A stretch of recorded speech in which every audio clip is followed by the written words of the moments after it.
आज हम एक ऐसी देवी की बात करने वाले हैं जो कह सकते हैं कि सारे नियमों को, सारी परंपराओं को चुनौती देती हैं। एक ऐसी शक्ति जो वहां मिलती है जिसे समाज आम तौर पर त्याग देता है। चलिए जानते हैं उस देवी की कहानी को जो पवित्रता की पूरी परिभाषा ही बदल देती है। तो सबसे पहला और सबसे चौंकाने वाला सवाल यही उठता है, जूठन जिसे हम अपवित्र समझते हैं, उससे एक देवी का क्या नाता हो सकता है?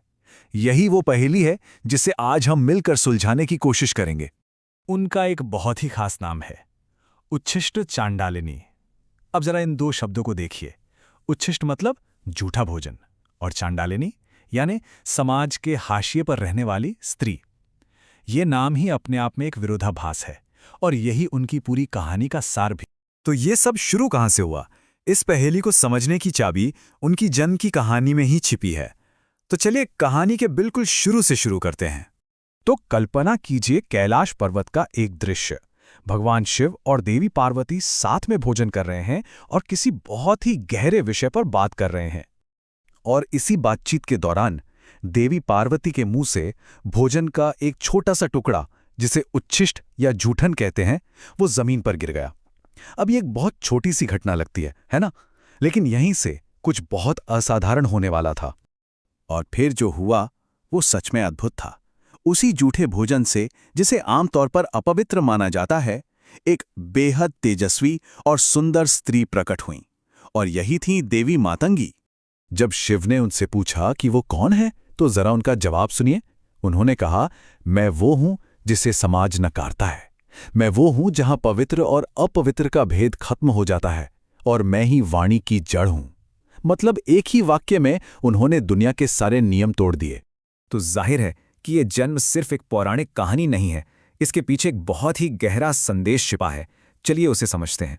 तो जो हमारा सबसे पहला सवाल था, उसका जवाब हमें यहां मिलता है।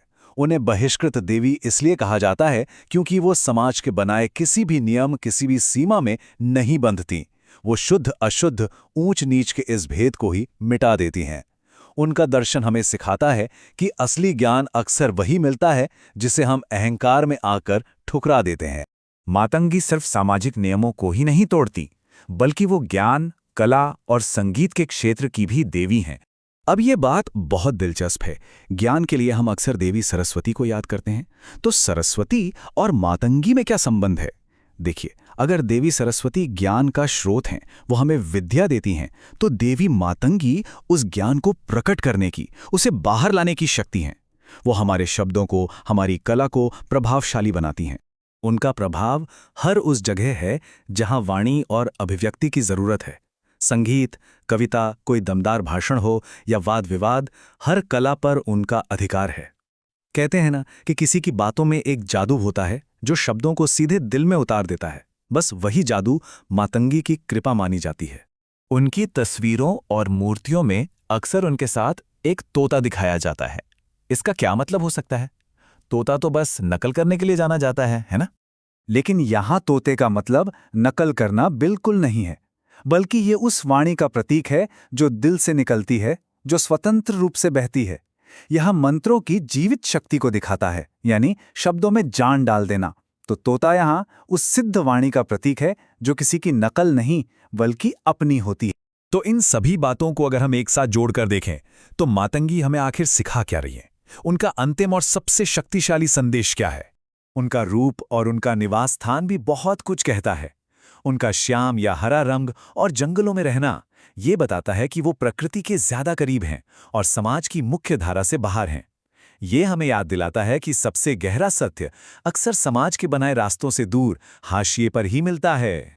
तो मातंगी का दर्शन एक तरह का 3 कदमों का रास्ता है। पहला कदम ये समझना कि ज्ञान सिर्फ शास्त्रों तक सीमित नहीं है। दूसरा कदम उन चीजों को ध्यान से देखना जिन्हें समाज नकारता है, क्योंकि असली सच शायद वहीं छिपा हो।